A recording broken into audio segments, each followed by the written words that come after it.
Congratulations, Banu ma'am. Thank you.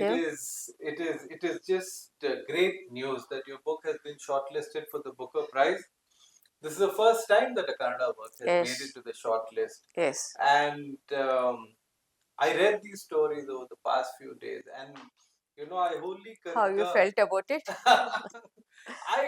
I wholly concur with the way with which the judges have described it. Okay. For me, as a resident of Karnataka, they were very revealing. They were very revealing Yes. Muslim vignettes of small town Karnataka, and also they also laid threadbare the overwhelming force of patriarchy. Yes. That is often hidden away. It holds a mirror to Yes.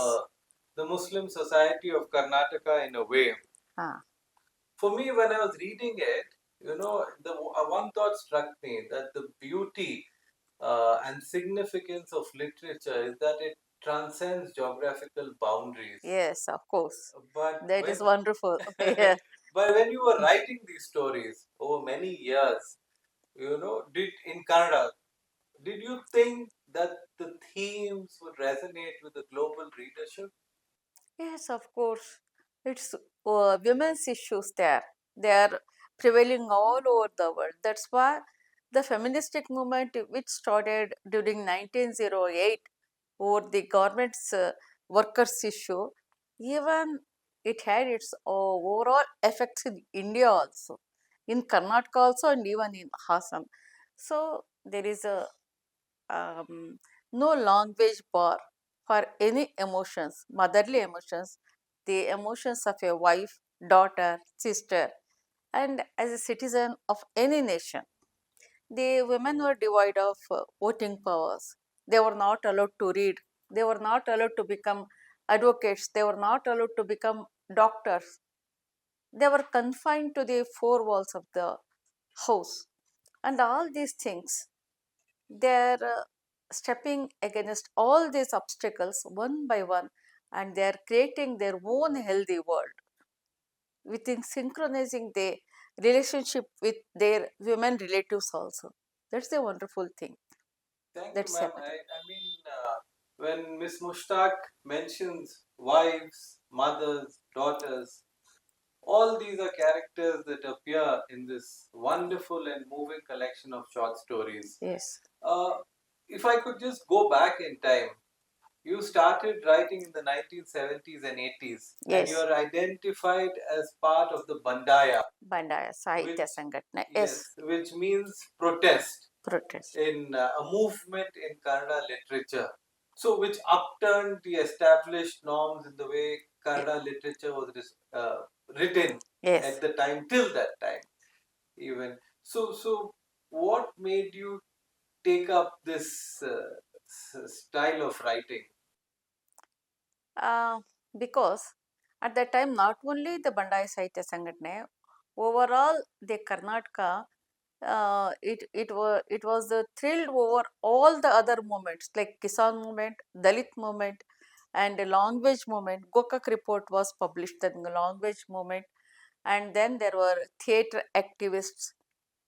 All these movements gave a new lease of life to the youngsters at that time, and I too got involved in these movements. And during those moments, the main slogan was to uh, get equal society. The rights should be equal to all without any, hierarchy of caste, creed, and language and gender. It was challenged at that time, and it was very attractive for any youths at that time.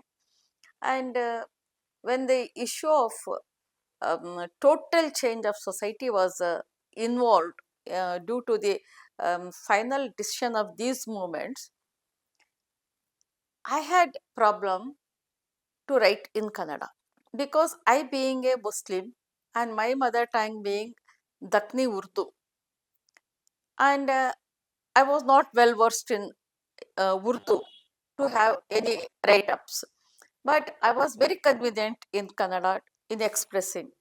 So I wanted to write in Kannada, but the greatest question I faced was what to write. How do you write? till then, there were no footsteps for me or any youngsters who were at that time. Because even the Muslim, some of a few Muslim writers who wrote at that time in Kannada, they write in the language of Brahminical expression. They wrote as per the norms of Hindu societal traditions. And I was confused what to write.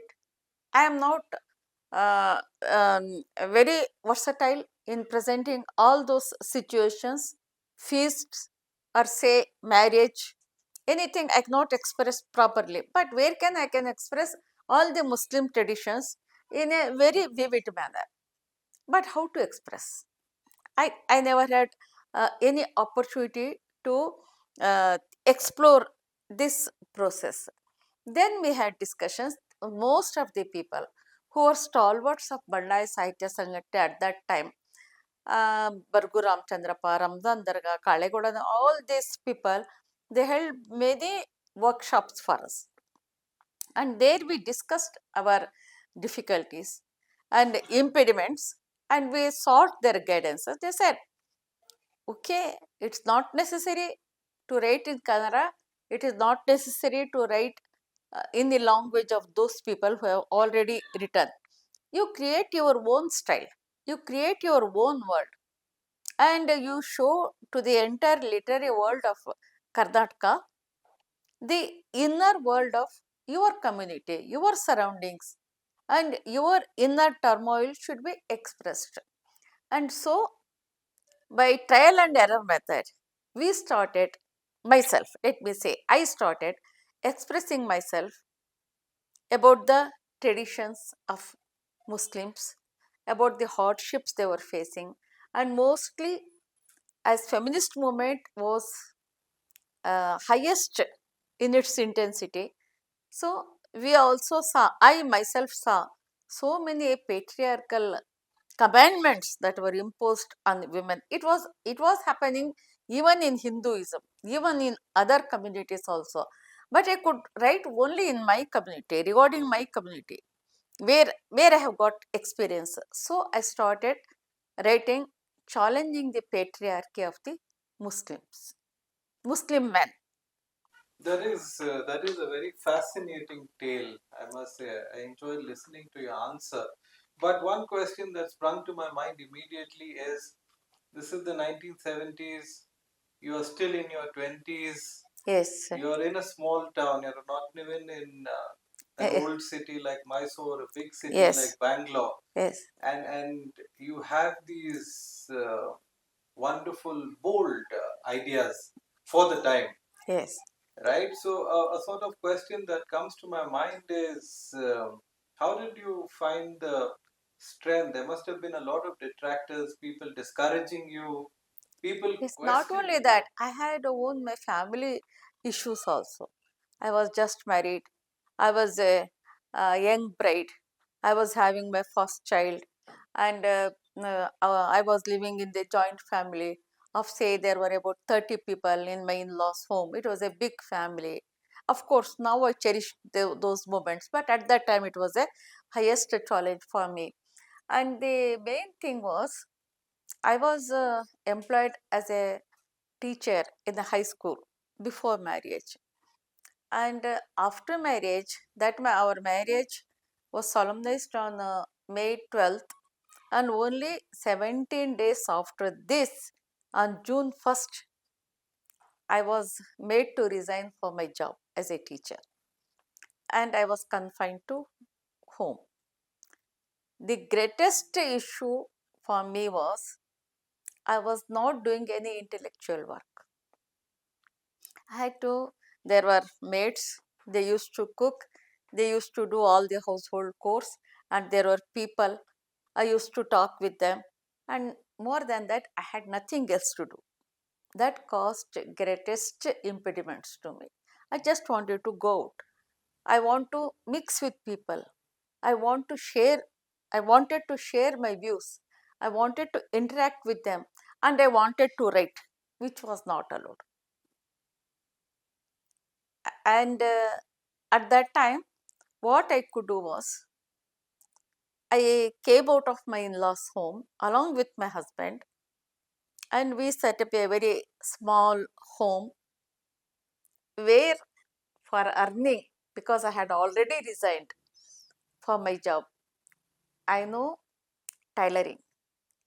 I knew it from my, I say, adolescent age.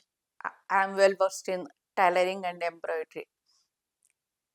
I used to do a lot of tailoring, embroidery, and I used to earn money uh, to support our family. My husband is a businessman. He also tried his level best to earn for the family. So these were our individual challenges. At that time, even at that time, I wanted to write. That was haunting me like anything. And there is one very interesting incident. My in-laws and we were used to go to Baba Budangiri Hills, and I said I was a very young bride, and we were married newlyweds, and we went to Baba Budangiri Hills, and my husband knew I can write, and I am bold enough to express my views. And when we were there, I was helping my mother-in-law to cook. At that time, my husband came there, and he used to signal me to come out. And I was embarrassed in the presence of my mother-in-law, everybody.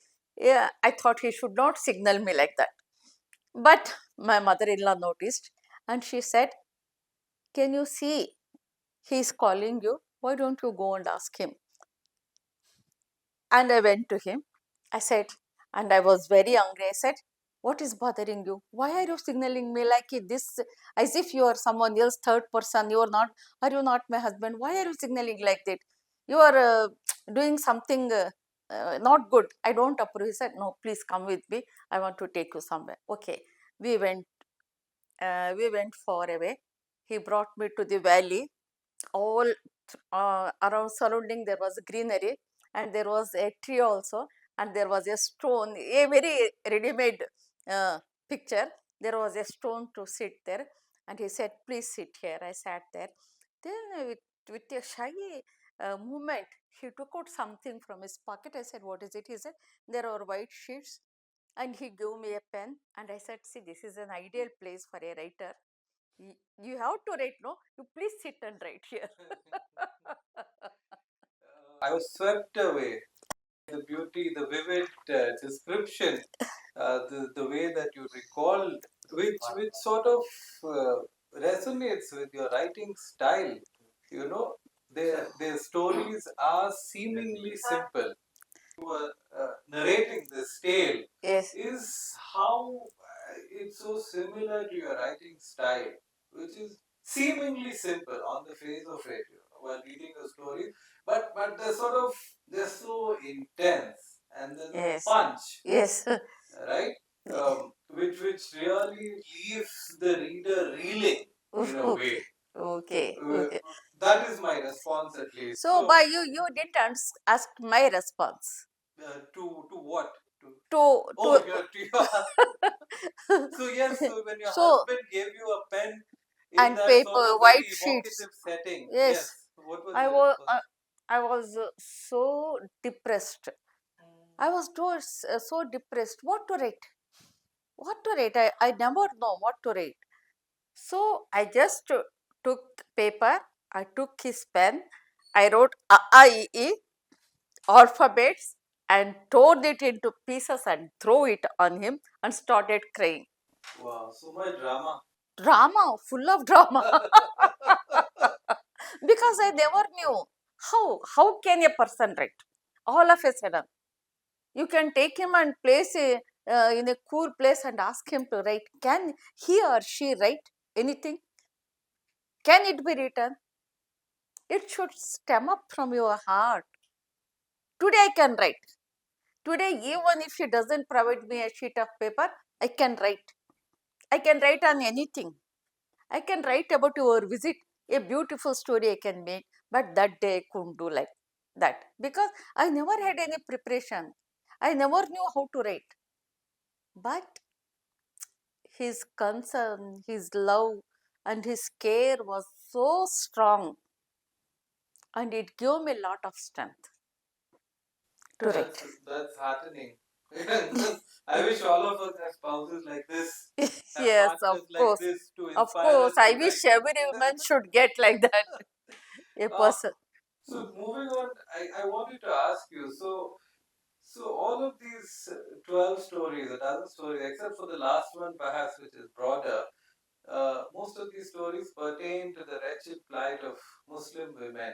Yes. So so how did you come up with these stories? I mean, were these stories that you heard while you were growing up, Yes. or did you encounter these as part of your Yes. activism? Yes. I'd love to hear more about this. Yeah. There is one story by name Hrudayada Tirpu in Kannada, the decision of heart, that is in English, that is published in Heartland. There is a background for this story.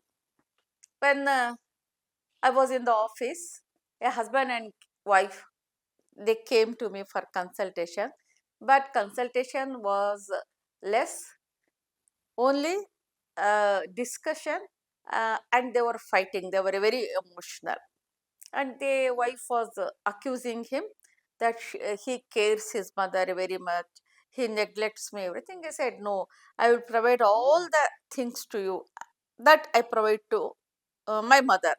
He was clarifying, but continuously she was nagging him. So he said, what, why you are doing like this? I will get 3 necklaces, I will get 10 pair of dresses to my mother, and I will erect a huge shamiana, and I will get her married. And what if I do like that? He challenged her. Then it was decided in a different way. But that punchline, it stayed in my mind. Okay. It grew like anything. You And know, it became a story. okay. Only that dialogue of husband. And another thing, I was going to Sakleshpura court to attend, and I was engrossed in my brief that I wanted to argue on that day. And I was not listening anything, and I was not witnessing anything. I was in my own world. At that time, there were, in olden times, about 10-15 years back, some beggars used to come to the bus, and they used to start singing. At that time, a beggar woman came. She had a very beautiful voice. She started singing, Prabhu Ninna Daye Nannaya Mahamandira, Na Ninna Dasiyo Daya Sagara. That means, oh Lord, I am your slave. And she was going, and those two words, Lord and slave, it stuck into my mind. It was sewn into my mind, and I was very much attracted towards those words. I don't know what those, but they played in my mind continuously. That song started playing in my mind, if even after so many days. Then I wrote, be once a woman, O Lord. So not entirely the scene I would not copy. I would get some seed sown in my mind at a particular, by a particular person, or by a particular time, and it start growing in my mind. Thereby it creates so many stories. So it's interesting how a writer finds source material for their stories. R.K. Narayan used to say, Yeah. the famous Mysore-based writer, I just need to look out the window and there are so many stories. Yes. But you have a particular sort of empathy also in the way in Yes. which you built up your character, that's very evident. So the other story that struck me was Fire Rain, Okay. which in its emotional punch that it gave me, it reminded me of Sadat Hassan Manto's partition era stories. Thank you. Thank you. He's such a great writer. Yeah, Yeah. absolutely. Yes. And another story which Black really, Cobras. Yes. which really shook me was Black Cobras. Yeah. So Black Cobras, it's where you really bring out very starkly the way in which patriarchy operates and the unfair burden on the woman. Yes. Because in this we see how the mother loses her infant child even because of the entitled and violent behavior of her husband. Yeah. What really struck me was these little acts of rebellion that these women Yes. of the Yes. locality do Yes. at the end, Yes. which was sort of leads me to a question, that there was hope when you concluded your stories in that way. So these stories were written over the past few decades. Now we're in 2025. Have things changed for women, for Muslim women in particular, since a lot of your stories pertain particularly to Muslim women? Over the past few years, we've seen young Muslim women articulate what they have to say very boldly and clearly, be it the anti-CA protest, be it the Yes. protest Yes. against the hijab, the government order proscribing the wearing of hijab in Yes. colleges. So your comments on this, linking it to your own Yes. Yes. literary Yes. work. Yes. I tell you two things I want to tell you. One, that story, Black Cobras, Girish Kasarwalli and actress Tara, they liked it at most. They told me that they were searching from past to 2 years. It was in 2005 they have filmed it. From 2003 they were searching for a women oriented theme to picturize. So after 2 years in some public library they got hold of that book, and they were so happy that they wanted to do a film, and it was picturized. And Girish Kasarwalli told me many of his friends and associates, they suggested him that the film started by focusing Tara and it should end focusing Tara. Okay. But Girish Kasarwalli has replied to them that the intention of the author is quite different. As you pointed out, she wanted some sort of rebellion from the surrounding women, that to register. And that's why I want to register that protest in a very potential way, and he has ended it in the same way that I have written in the story. First. Second thing, it was written before 2003.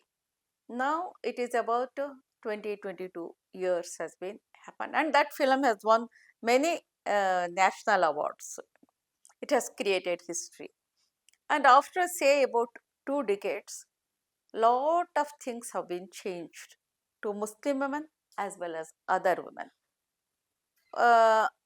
In First of all, I want to say Muslim girls, they are studying, they are into universities, they are into, they are researching and getting PhD, MPhil, all degrees they are getting, and they are very hardworking, and they have stick on to their education purpose. Whereas Muslim boys, they are dropouts. At about say maximum they will study up to 10th. Afterwards, they want to take up any job or any menial job they can get, they can hold at that time. And this is causing some discrepancy in the society, because there are a lot of graduate women among Muslims, and whom should they get married? And the offer comes from a mechanic, from a rickshaw driver, or from any other fruit vendor like this. I don't say they are condemnable jobs, but I am just analyzing the situation now. And they want to get married to a girl who has graduated, who has to work as a teacher. She has to earn and to educate his children. That is the main reason why he want to marry a graduate girl. And these graduate girls, they get married to these boys. They will get one child or the two childs, and they, some of them, come to my office and say, I am fed up with him, madam. I cannot cope up with him. Please get me divorce. I have got children. I have got earning. and I will handle my life. This disparity is causing lot of issues in the society. As even recent PUC results, the girls, they have, obtain results up to 76%, whereas boys have secured 69% pass in the recent PUC examination. In all the communities, boys are lagging So, if behind. I could interrupt you here, how do you see this manifesting in the way patriarchy was enforced in the past on Muslim women and other women in general? This disparity that you're talking about. Yeah, that is what the society has to think. Otherwise, there will be more. Once again, there will be more inequality. But wouldn't this empower women? This higher Yes, educational empowering levels? is also empowering is there. Hmm. I do. That is what I am noting down. The empowerment on the part of the woman is greater. They are getting education. They are getting good jobs. They are getting choices to lifestyle. Everything they are enjoying. But what about these boys? They are also our children only. We should take care of them also. And if we don't take care of them, they will be involved in most of the emotional issues. Saying about the talking about the pseudo nationalism and talking about the um, what to say discrepancies and questioning and adopting to unethical practices. And we are seeing most of the younger generation is drawing their attention, and they are attracted towards drug. They are, most of them are drug addicts.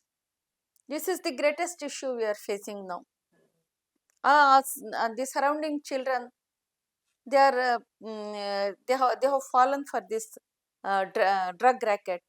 You have paid the price for your activism and for your very forthright literary contributions, where you have questioned the established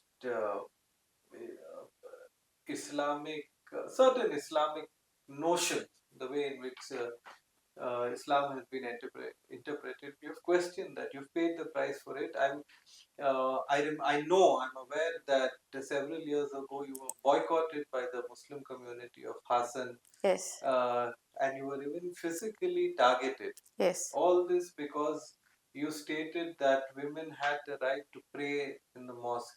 This must have taken a toll over you, incidents like this over decades yes, of yes. remaining a challenger. Yeah, can you please tell me about how it Is feels to is be? is created it created lot of tension to me. For a period of 3 months, I could not go out. I could not go to court, and continuously they were targeting me. Not all of them. Most of the Muslims of Hassan, they were with me. They knew the truth because they had all gone to foreign countries. They had gone to Hajj. Everywhere they had seen there is a woman. He has got all the right to pray in the mosque, but only due to patriarchy, some of them they took this extreme step. More than that, uh, the thing is, some of the Muslim youths, they trolled me very badly. That created a lot of psychic effect on me, because I was been born and brought up in a very sensitive way. Even I have been treated respectfully by my male relatives of our family, my grandfathers, maternal and paternal, my husband, my father, my brothers, my son. Everybody treat me with lot of respect. But some people, they started to abuse me. They, let me tell you in this way, orally they raped me like anything. And it was not, I couldn't tolerate all those abuses. And I got psychic. Psychic means I lost confidence in me. And it was at that time my relatives, my husband, my children who took care of me, and my friends. There was one sister Lynette. She was much friendly with me. All of them took care of me. And one thing, I got itching all over my body. It was itching in such a way that I would bleed like anything, and it could not stop. And finally, Sister Lynette took me to a psychiatrist, and there we consulted and said it is due to self rejection. You are rejecting yourself due to all those abuses. He explained me things, and he said you should be confident about it. You are having a family with small children who are looking for your guidance and need. You should be I mean, you should take hold of yourself. He guided me, advised me, and he gave me medicines, everything. And after about 6 months, the teaching stopped on its own automatically. And for 2 years, I couldn't write even a single word. Whenever I tried to write, my hand would shiver. I think I was under fear psychosis. I don't know. I must, because some guy, he came with a long knife to assault me. All these things happened for no reason. I say, not necessary. On false pretext, they were charging me. The real thing is, I too has gone to Hajj. I too has gone to visited foreign countries. Every women are allowed to pray. No, no way they are restricted. But here I don't know why this politics was staged against me. I say it is politics. It is not in Islam to oust women from masjid. Thank you, ma'am. That is a very personal story. Yes. And it sort of, I felt very shaken up in the way that, because now we're living in an area where in an era where trolling is very, very common online. Yes. And, Yes. this story, I mean, for all the women who are out there who take brave stand, Yes. this story from the pre-social media era, Yeah, pre-social media. helps in, it shows how resilient you are. I mean, it took you some time, but you got out of it. Yes. Which, if I could, will bring me to my last question. If I could broaden its ambit a little bit, keeping the focus on your literary output, on your stories, what I wanted to ask you is, so you've portrayed the wretched plight of Muslim women and the hypocrisy of Muslim men who take recourse to Islamic theology. Yes. In this sort of very unjust behavior. So we understand reform is necessary. Yes, sure. Right? Both of you and me agree on that. But the vexed question then is, where should this reform emanate from? I'll tell you why I'm asking you this. Because we have a blatantly anti-Muslim union government in power now. Yes. Which to demonstrate its sort of power over Muslims. Yes. In a way, it has finished off the democratic rights. So it says, okay, we have passed this law abolishing triple talaq. We have brought in. See, the reality of the triple talaq. There is no system of triple talaq in Islam. It has been introduced and imposed only for the convenience of the men. And see, the present union government is targeting Muslims on their soft spots. Even the Waqf. Yes, spots. And these are vulnerable spots. Yeah. And the triple talaq, union government has taken lot of credit, but no, I say it is un-Islamic practice which our stalwarts, our Maulvis and Muftis, they should have stopped it. But so of course they did it. They did it. Yes, it should start. Where should reform come from? That is my question. I say no. outer force should interfere it. See, we will put it this way: no extra judicial power should interfere in it. But can it stem out from the community, within the community? No, it is not possible. There are so many firqas, so many divides, and though so many scholars are there who have got different opinions of the same things. And can we expect anything from within the community? It is not possible. So these spots the union government is targeting. It is high time. Now the community should get aware of it, and they should start straightening the issues. So if I understand you See, correctly, yes, there is a woman from Pune. She has filed a petition to the Supreme Court for the women to get the right of namaz. Why the women need to go to Supreme Court? Is it not allowed in any other countries, Islamic countries? They are allowed. But why these people now they are allowing? Now now they are allowing during Ramzans, during Friday, and some mosques, masjids. Even nowadays it is allowed. But there are some soft spots which I and you need not point out. They know it fully well. Why they don't come out with a solution for it?